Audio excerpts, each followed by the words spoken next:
combination test for the VS Pro, and we're going to be running a coagulation time on it. I'm going to put the sample down for a moment and start our test, and then we'll talk a little bit about sampling and what kind of sample we should be using, since the test takes a little bit of time.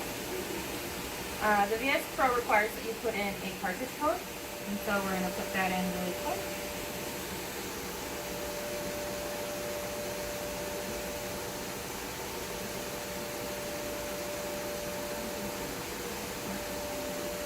This is a dog, so we're going to select dog for the species, and then we are going to confirm our sampling. We're going to talk about sampling in a couple minutes while the test is running, and put in our patient name.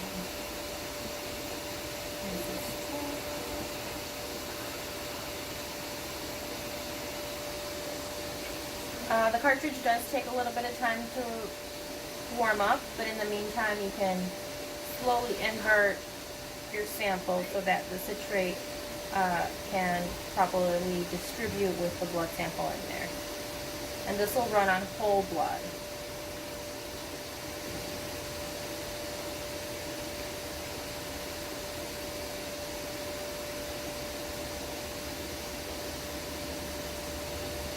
You want to fully invert it because you want all of the cells to distribute. You don't want them to get stuck at the bottom.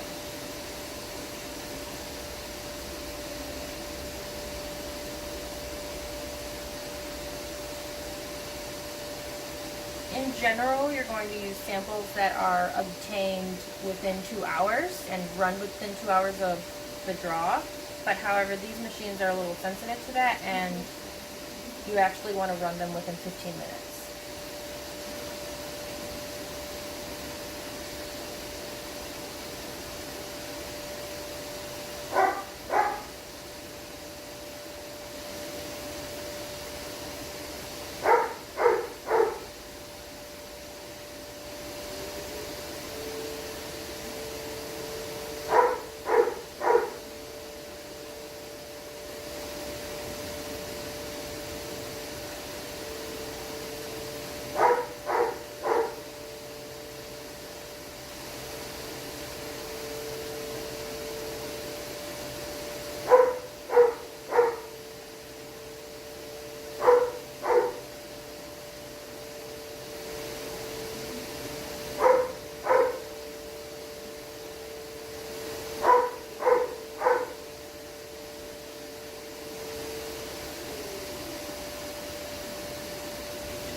While it's warming up, we can talk a little bit more about the VetScan VS Pro, which requires that you have a saved cartridge so that you can prevent dust from getting on the inside of the machine.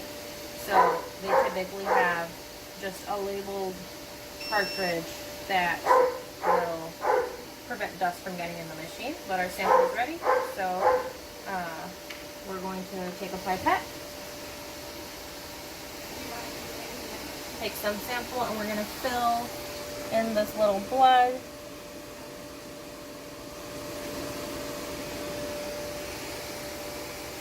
A little more than 1 drop.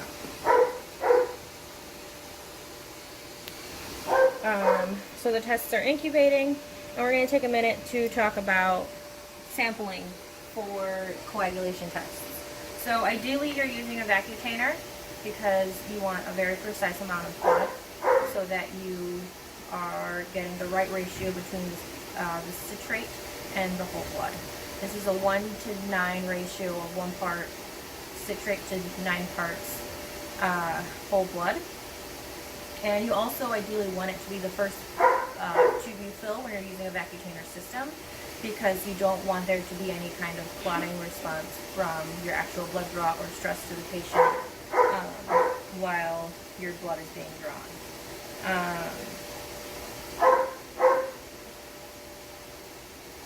The other thing that's important is that you properly fill this tube, and you want it to be at least 90% of what's supposed to be in the tube. This is a vacutainer that has a little arrow with where your sample should ideally be. You want it to be within this little triangle. It doesn't necessarily have to be at the peak. It doesn't have to be at the top. It has to at least be at the base of that little triangle. So we have our PT completed. It's 15.5 seconds, which is normal. That's the... And now we're waiting for the PTT.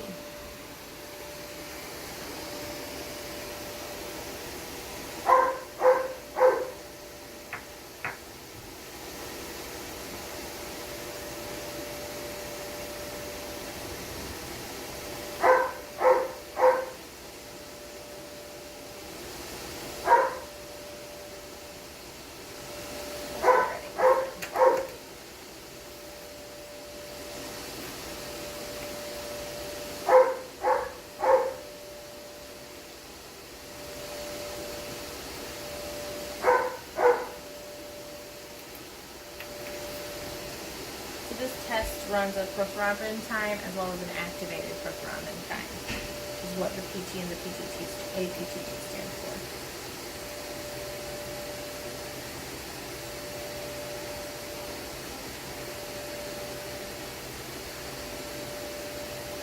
The reference range for this individual machine is 14 to 19 seconds for the PT.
PTT is also normal. It is 98.7 seconds with a reference range of 75 to 105 seconds. And that is our coagulation time.